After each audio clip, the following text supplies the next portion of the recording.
Halo, assalamualaikum. Ketemu lagi dengan saya, Yani, TKW Singapura ya guys.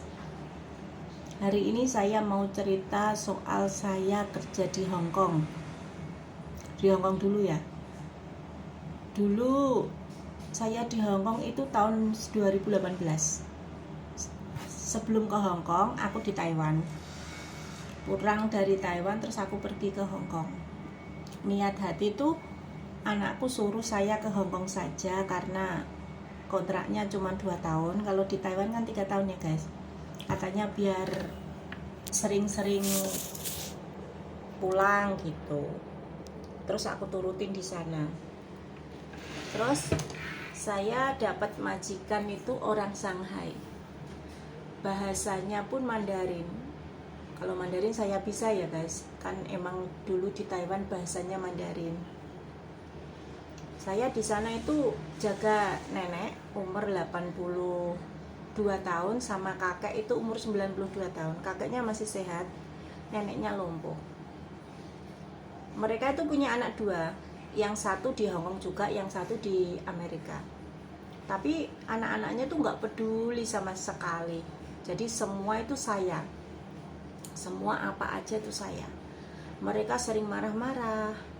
Katanya aku sering habisin uang mereka buat gaji saya. Ya seperti itu, setiap hari tuh nggak ada kata marah buat saya. Tapi tak terima aja, wong namanya saya kerja. Makan aku tuh beli sendiri. Mau makan beli sendiri. Tetap tak jalani guys. Maksudnya itu mikirku sebelum saya habis kontrak, aku pantang menyerah. Aku dalam hati itu kayak gitu kalau aku pergi ke luar negeri itu. Nah, aku kerja habis baru 10 bulan guys. Sakit infeksi gusi kayak gini. Jadi gigiku tuh sakit terus. Aku udah periksa ke dokter Hong Kong sana. Katanya itu harus diambil. Gigiku 4 itu harus diambil. Karena di gigi atas jadi harus opnam.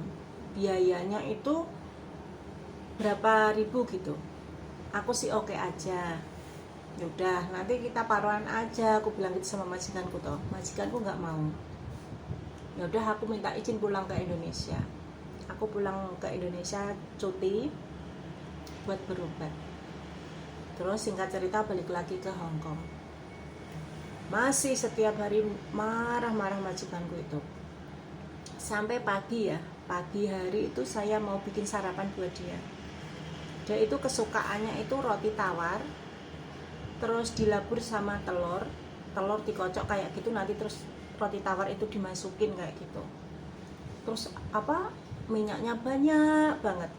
Nah, aku disuruh goreng, tak goreng itu. Dia marah-marah karena mikir uang sahamnya dia anjlok. Dia kan sering main saham tau kakakku itu. Sahamnya anjlok. Teflon itu disiramin ke paha saya guys. Jadi paha saya terbakar karena minyak panas itu tadi. Jadi melepuh gitu, terus dampaknya jadi hitam. Nah habis itu aku masih diem. Nah habis itu kesabaranku udah habis guys. Aku kabur dari rumah majikan. Hari Minggu kan libur. Barang-barangku dulunya yang di rumah majikan udah saya kirimin ke Indonesia. Emang udah tak rencanain saya mau kabur, soalnya sudah nggak kuat gitu akunya. Makan nggak dikasih, sering dimarahin terus, tidur juga kurang. Nah habis itu aku mutusin kabur guys. Terus hari Minggu aku nggak pulang toh. Terus aku cari kos-kosan di Hong Kong itu. Karena saya punya temen, jadi saya lebih gampang, saya dijemput sama dia.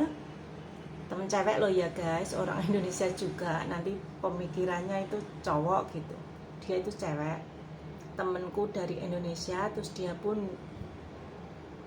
temenku di Hong Kong dari Indonesia ke sini tuh saya bareng-bareng sama dia. Terus aku cari kos-kosan di sana. Belum namanya di luar ya guys, cari pekerjaan susah, mau cari makan juga gimana, namanya orang kaburan ya guys. aku harus kirim uang ke Indonesia, aku harus bayar kos-kosan. Saya mikirin itu semua guys, pusing kepalaku. Jadi aku harus cari kerjaan, kan emang yang di rumah nggak mau tahu, aku harus kirim uang gitu. Terus aku cari part time guys, sehari itu dapat bayaran $500 Hongkong. Aku pagi-pagi mau pergi part time, ceritanya seperti itu. Terus aku pergi itu tadi juga nggak bawa KTP, karena KTP kalau orang udah kaburan itu KTP itu bahaya kalau dibawa. Nanti kalau ada polisi atau imigrasi itu ada alatnya guys, bisa terdeteksi gitu.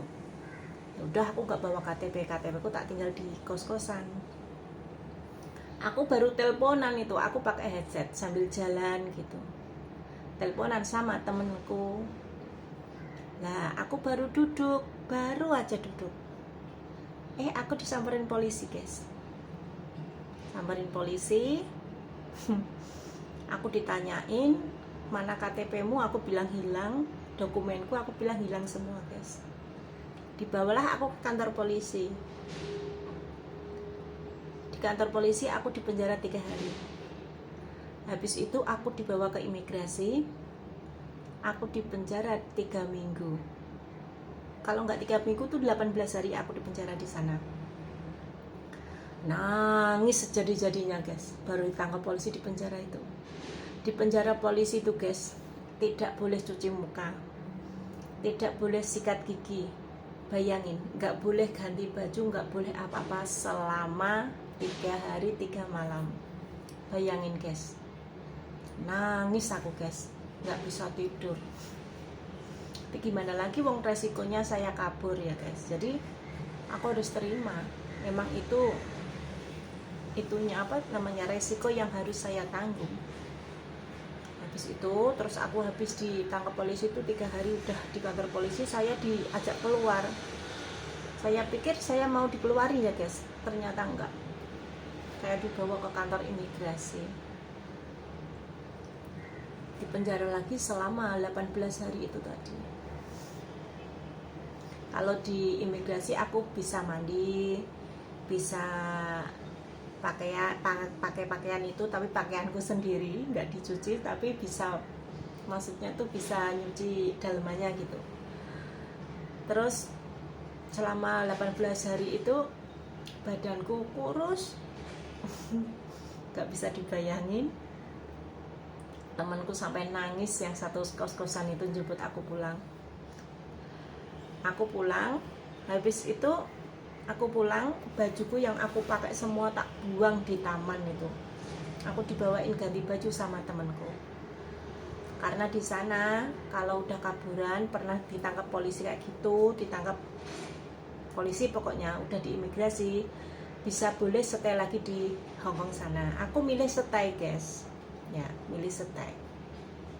Terus nanti kita lihat kelanjutannya ya guys. Aku ketangkep lagi, aku dipenjara 9 bulan 10 hari lagi guys. Pokoknya 1 tahun sampai aku pulang Indo.